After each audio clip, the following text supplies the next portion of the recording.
Bonjour à tous et ravi de vous retrouver pour un nouveau journal sur 8 Mont-Blanc. Voici les titres de ce lundi 14 octobre.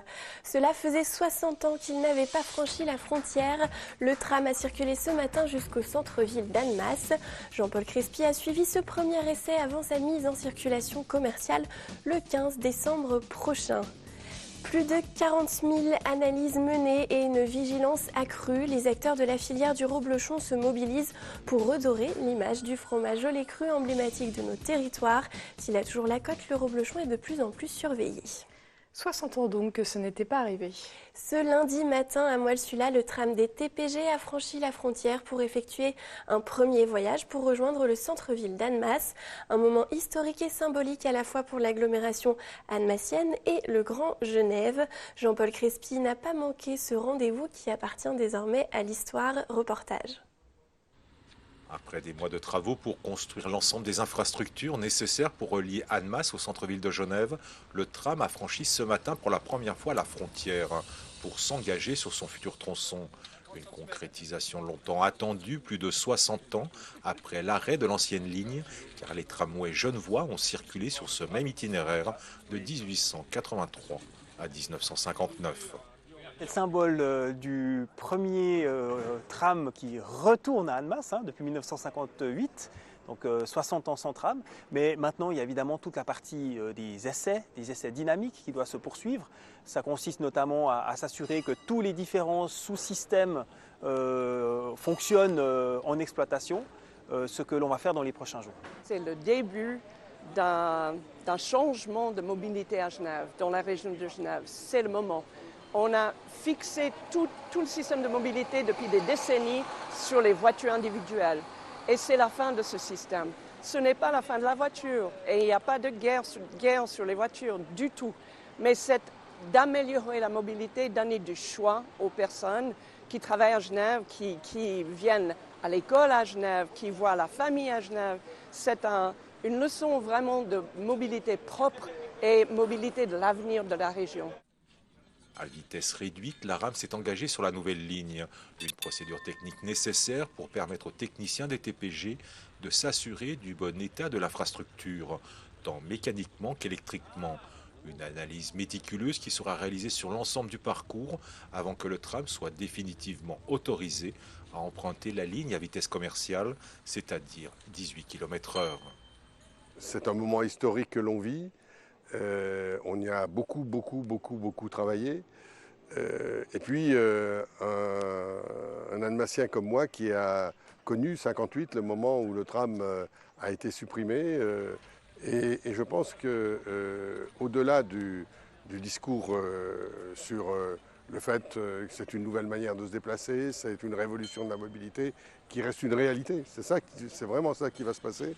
Aujourd'hui, on a vécu un moment émouvant et il y a des moments où même les élus peuvent avoir de l'émotion et c'est vrai que j'ai été très ému. Longtemps annoncé, le tram Annemasse-Genève permettra le 15 décembre 2019 de relier les centres-villes d'Annemasse et de Genève en 25 minutes. Côté français, il desservira 4 stations sur les communes de Gaillard, d'Ambilly et d'Annemasse. Cette nouvelle offre de mobilité pour l'agglomération s'ajoutera à celle du Léman Express qui reliera quant à lui la gare de Cornavin à celle d'Annemasse. Sa mise en service est également prévue le 15 décembre 2019. Dans l'actualité également, Christian Jacob a été élu président du parti Les Républicains ce dimanche. Favori des ténors de la droite, le député de Seine-et-Marne a recueilli 62,58% des suffrages des adhérents du parti devant Julien Aubert et Guillaume Larrivé. Il est ainsi élu dès le premier tour. Pour parler de cette victoire, nous sommes avec Virginie Duby-Muller, députée Les Républicains de la 4e circonscription de Haute-Savoie. Bonsoir. Merci d'être avec nous. Bonsoir. Madame Duby-Muller, que pensez-vous d'abord de cette victoire sans appel ? Eh bien, c'est une bonne nouvelle déjà pour notre famille politique, une participation assez importante à l'échelle du national avec à peu près 47%. Pour la Haute-Savoie, on est un petit peu en deçà, on est à 43%. Donc cela montre bien que notre parti est toujours bien vivant et qu'on a une mobilisation de nos militants qui était importante. La victoire de Christian Jacob est nette, ce qui lui confère une légitimité au terme de ce premier tour. Et je pense que ça lui donne des clés pour bien partir dans ce mandat de nouveau président de notre famille politique. On parle d'un vote de la continuité pour le parti. Est-ce que vous êtes d'accord avec cette analyse ? Oui, je dirais que Christian Jacob incarne le rassemblement de notre famille politique. C'est également un homme de conviction. Il est actuellement président du groupe LR à l'Assemblée nationale. Il a su porter un certain nombre de convictions de notre famille politique. Il s'entendait très bien avec Laurent Wauquiez qui a pris la décision d'arrêter à cause du résultat des élections européennes. Donc je pense qu'aujourd'hui, c'est la personne la plus à même non seulement de rassembler notre famille politique, mais aussi d'incarner des nouvelles propositions. Aujourd'hui, on souffre, je dirais, de crédibilité et aussi de lisibilité. Donc il faut que les Républicains s'inventent un nouvel espace politique entre le Rassemblement national et La République en marche et que nous soyons davantage audibles en termes de propositions. Est-ce que c'est aussi une étape pour la mise en marche du parti vers les élections municipales de 2020 ? Oui, absolument. Nous avons les élections en mars l'année prochaine. Il fallait que notre famille politique soit incarnée pour préparer ces élections. Pour ma part, je suis assez confiante, d'autant qu'en 2014, nous avions fait de très bons résultats au moment des élections municipales. Les élections municipales, les gens vont voter pour des personnes, pour des équipes, pour des projets, et que donc finalement, on a beaucoup d'élus sortants qui ont de fortes chances d'être réélus. Les sondages que nous avons menés dans des communes comme Reims, comme Saint-Étienne, montrent que nos candidats sortants sont largement majoritaires. À Reims, par exemple, Arnaud Robinet serait élu au premier tour.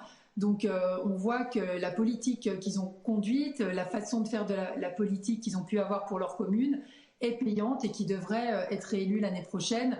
Et que donc finalement pour nous, l'ancrage territorial que nous pouvons avoir à travers ces élections municipales, nous devrions le conforter l'année prochaine. Merci beaucoup Virginie Duby-Muller d'avoir répondu à nos questions sur 8 Mont-Blanc. Vous êtes donc députée de Haute-Savoie. À bientôt. Merci, à bientôt. La traditionnelle cérémonie de présentation des équipes de France de ski et de snowboard a eu lieu ce lundi matin à Paris. L'occasion de découvrir ceux et celles qui défendront les couleurs tricolores cette saison sur les pistes. Les têtes d'affiche des Bleus étaient présentes pour ce rendez-vous qui lance officieusement la saison.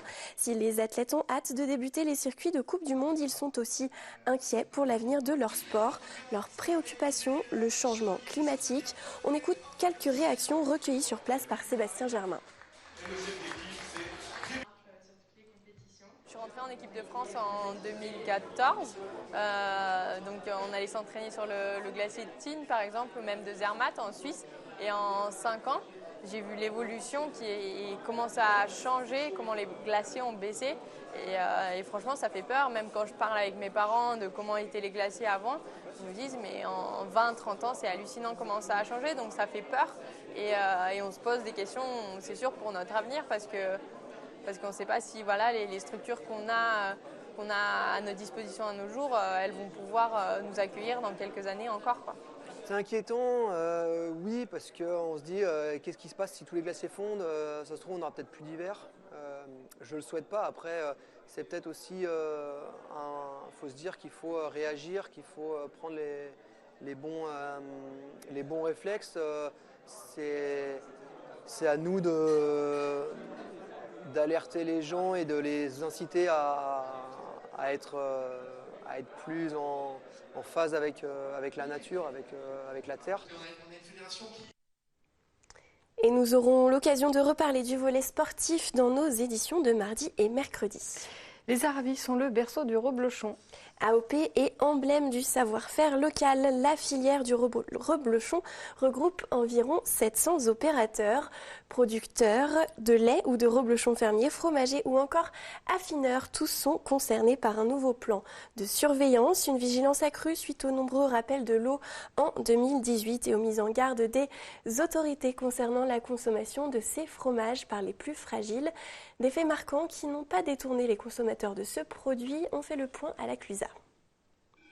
Dans la famille Donzel, le savoir-faire se transmet de génération en génération. 200 reblochons fermiers sont produits ici chaque jour. Marie-Louise Donzel est aussi la présidente du syndicat interprofessionnel du reblochon.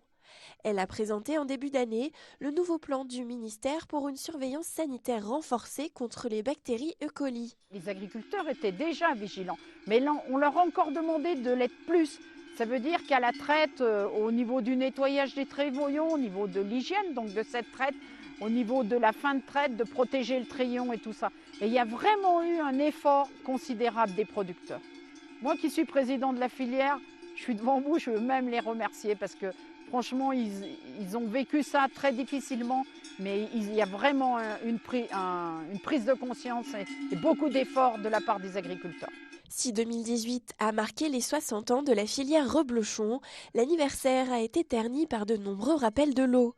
Des produits contaminés par les bactéries E. coli présentes dans l'intestin des vaches qui peuvent rendre l'homme malade et notamment les personnes les plus fragiles. Pour éviter cette contamination, les analyses vont être multipliées.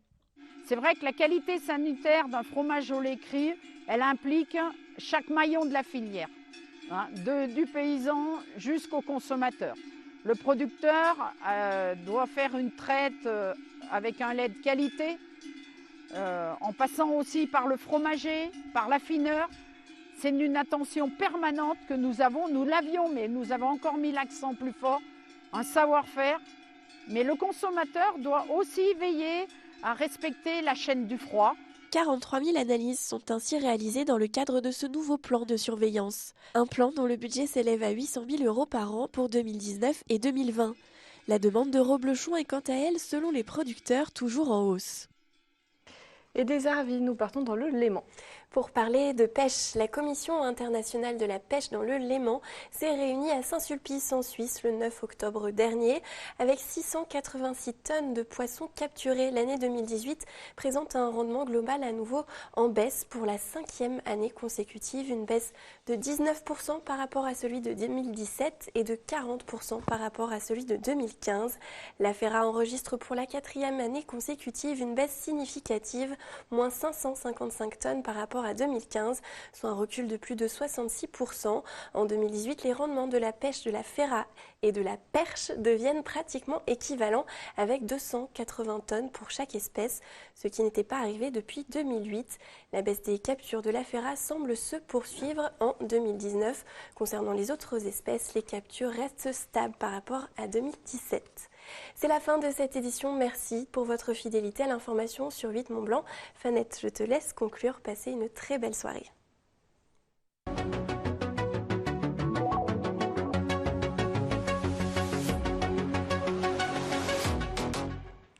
Si vous nous regardez en direct à 21h, retrouvez les artisans de la glisse, un documentaire signé Jean-Michel Jorda, découvrez les sports de glisse et leurs valeurs inhabituelles aux autres sports.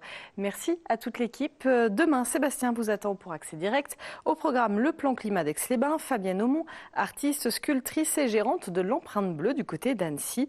Et l'équipe du festival de théâtre Remis sur scène sera aussi de la partie. N'oubliez pas, vous pouvez continuer à nous suivre sur nos réseaux sociaux et sur l'antenne. Passez une très belle soirée, à bientôt.